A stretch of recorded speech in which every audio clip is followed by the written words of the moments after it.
Before we get started, just a quick heads up. This episode talks about loneliness, social isolation, and mental health, including some references to suicide.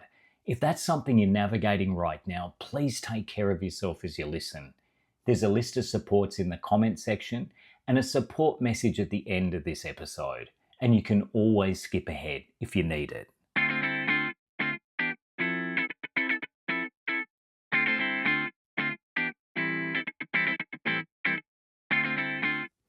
Welcome back to Men's Wellbeing Conversations. I'm Jason, and I'm the Men's Health and Wellbeing Coordinator here at La Trobe University's Student Wellbeing Service. In our last episode, we talked about relationship breakdown, how young men react to going through the end of a relationship, and how they recover from that breakup. In this episode, we're exploring something that sits closely to that topic, but deserves its own conversation, and that's loneliness. Loneliness is something that many guys experience at some point in their lives. We tend to think of it as something that comes from being on our own, but that can be true. It doesn't always care for how full your calendar looks, how busy uni life seems, or how many followers you might have. It can be right there in the middle of it all, in a lecture theatre, in the agora with a group of friends, and you can still feel completely invisible to everyone around you. So today, guided by information from men's wellbeing sources such as Men's Table, Healthy Male, Movember, and men's health and wellbeing researchers, we're going to unpack what loneliness is, why it tends to hit men in particular ways, what it does to your mental health and wellbeing, and most importantly, what you can do to help. This is Men's Wellbeing Conversations, Episode 2, Loneliness.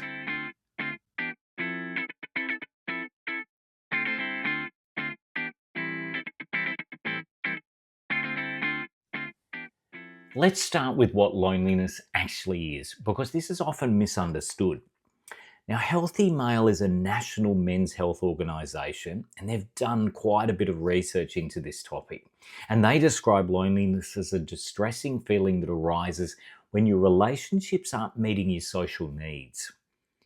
Dr. Zach Seidler is the Global Director of Research at Movember, and in an interview with the ABC on this topic, he put it in more human terms, that loneliness is feelings of disconnection, isolation, and a lack of belonging.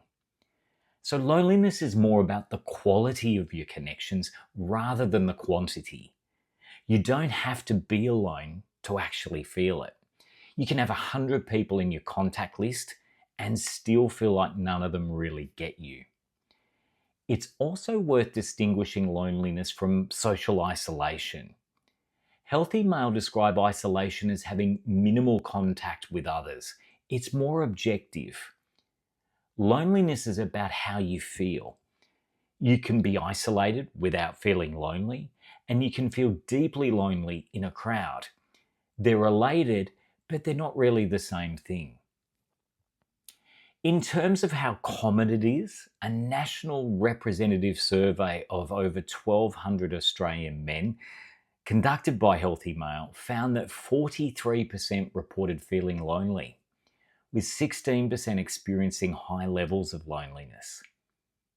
And research from the American Institute for Boys and Men found that while men and women report similar overall levels of loneliness, men are more likely to report specific feelings of disconnection, not feeling part of any group or community, or feeling like their place in the world isn't relevant. That's a different kind of loneliness, and one that often flies under the radar. So if you've felt it, you're not unusual, you're just human.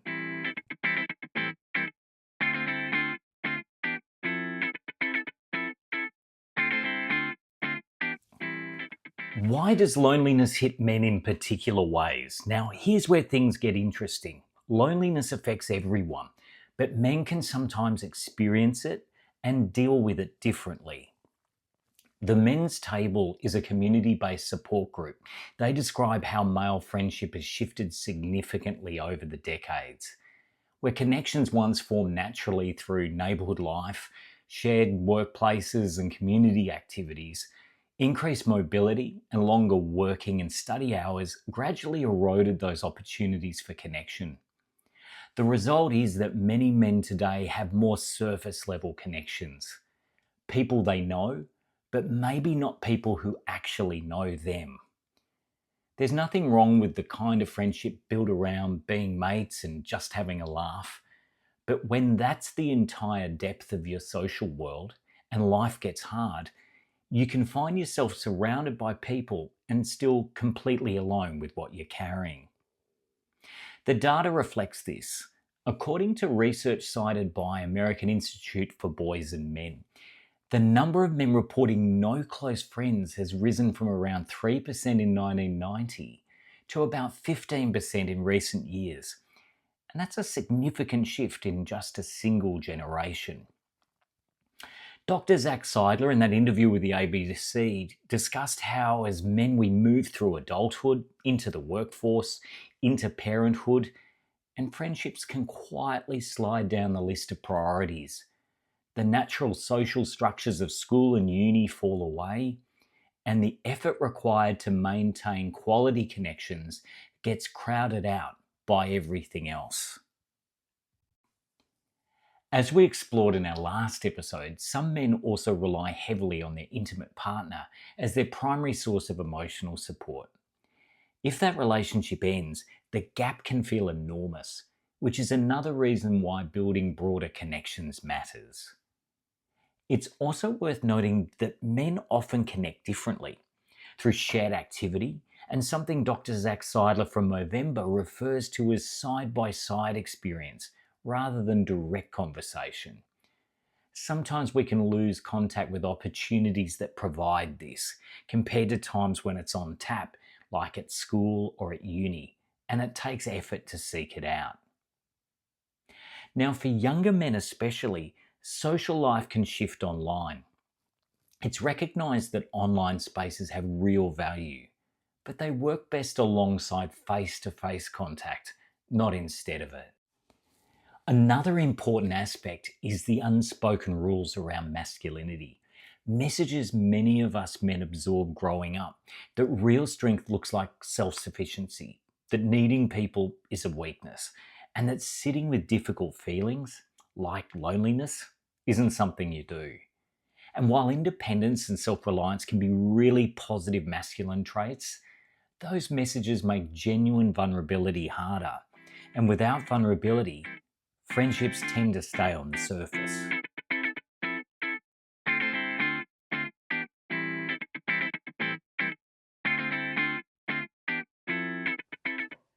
What does loneliness do to your health? I think sometimes we treat loneliness as just a feeling, something to push through or wait out. But the research tells us it's more serious than that. The Healthy Male organisation lists a range of health consequences of chronic loneliness and social isolation. And to be honest, they're significant. We're talking increased risk of cardiovascular disease, heart attack, stroke, and dementia. Loneliness is also associated with poorer outcomes when people do have a health condition, meaning it can make everything harder. And the research is consistent on this. Loneliness and social isolation are recognised risk factors for serious mental health challenges in men. And with men representing 76% of the suicide rate, this is something to really take note of. When men are isolated and struggling without the connections or the tools to process what they're going through, the risk of serious mental health crises increases. For some, loneliness isn't just an uncomfortable feeling to white knuckle through, it's really worth taking seriously. Ending Loneliness Together, the organisation behind Australia's Loneliness Awareness Week, has highlighted that young people aged 16 to 25 are among those feeling increasingly lonely right now. And they point to real pressures, the expectation that you should have a best friend, a partner, a big social group, cost of living making it harder to socialise, and major life transitions like starting university, moving cities, finishing study that disrupt existing connections before new ones are formed. Uni can actually be a great environment for building connection, new people, shared experiences, clubs, communities, but it can also be one of the lonelier transitions a person makes, especially early on. A new place, an unfamiliar city, existing support networks left behind, and everyone around you appears to have it sorted. But here's the thing, most of them don't. They're just saying so.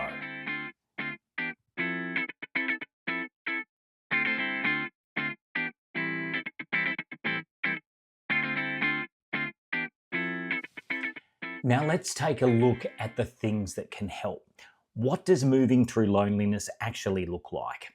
Now there's no quick fix here, but there are some things that can help.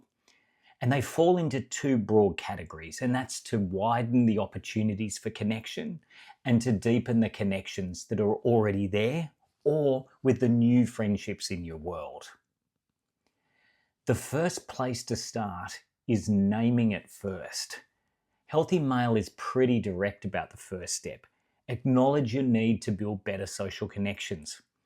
That might sound obvious, but for a lot of men, even getting to the point of admitting to yourself, let alone anyone else, that you're feeling lonely, can feel like a big deal. We don't tend to have a lot of practice with it. The Men's Table organisation described loneliness as painful. It actually hurts. And they make the point that when we're hurting, we often withdraw from life, which reinforces the very isolation that's making us feel worse. So naming what's happening, even just to yourself, really matters. Small moments add up. The theme of Australia's Loneliness Awareness Week 2025 was Moments Matter. Connection doesn't always have to be deep and meaningful to be valuable. Small, everyday interactions, a proper conversation with someone at the gym, checking in on a mate, chatting to someone in a tutorial rather than just keeping your head down, these things compound over time. They build familiarity, and familiarity is often where real connection starts. Put yourself in the way of life.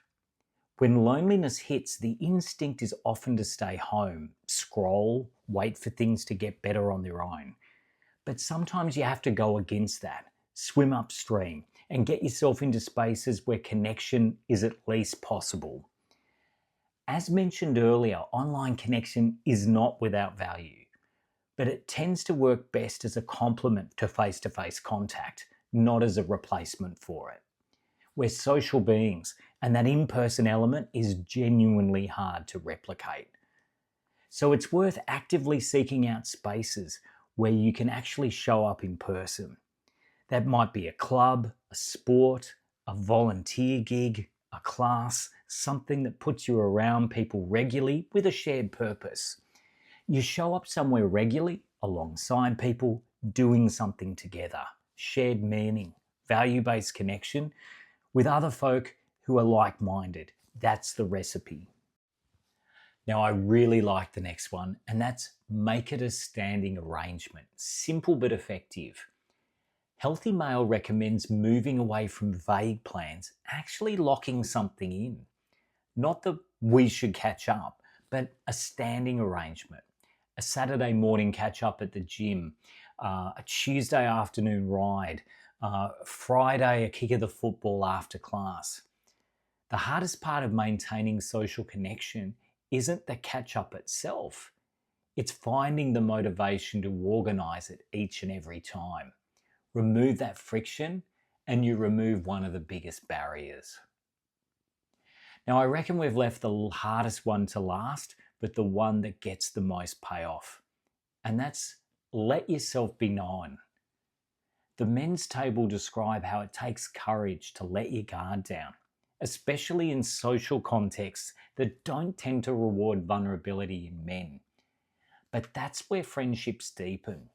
Staying on the surface protects you from risk, but it also keeps you stuck. It doesn't have to be a big moment. It can start with one person and one conversation where you say something slightly more real than usual, where "How are you going?" gets a more honest answer than "yeah, good, busy," etc. Where you might have the opportunity to ask a second or third follow-up question to find out more about someone else.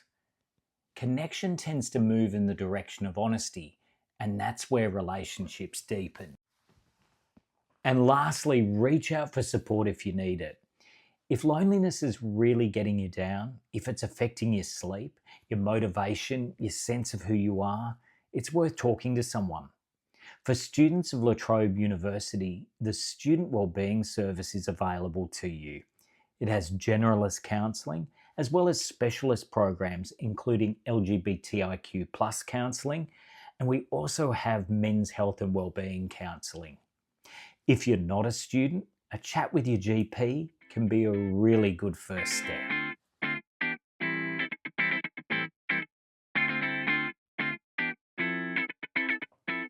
So that's episode 2, Men and Loneliness. Loneliness is something most of us will brush up against at some point. It's more common than we let on, sometimes more serious than we tend to give it credit for, and more manageable than it feels in the middle of it. Taking small steps with a bit of intention, showing up somewhere, saying something real, and daring to go a little deeper, that's genuinely what it takes to get started. Look after yourselves, your mates, and the men in your world you care about. Until next time.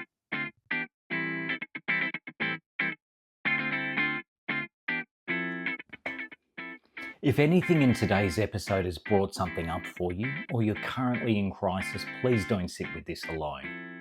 You can contact Lifeline anytime on 131114. If you're a La Trobe University student, the University After Hours Crisis Line is available to you when the Wellbeing Services are closed. Call 1300 146 307. There's also a list of current supports in the comments section.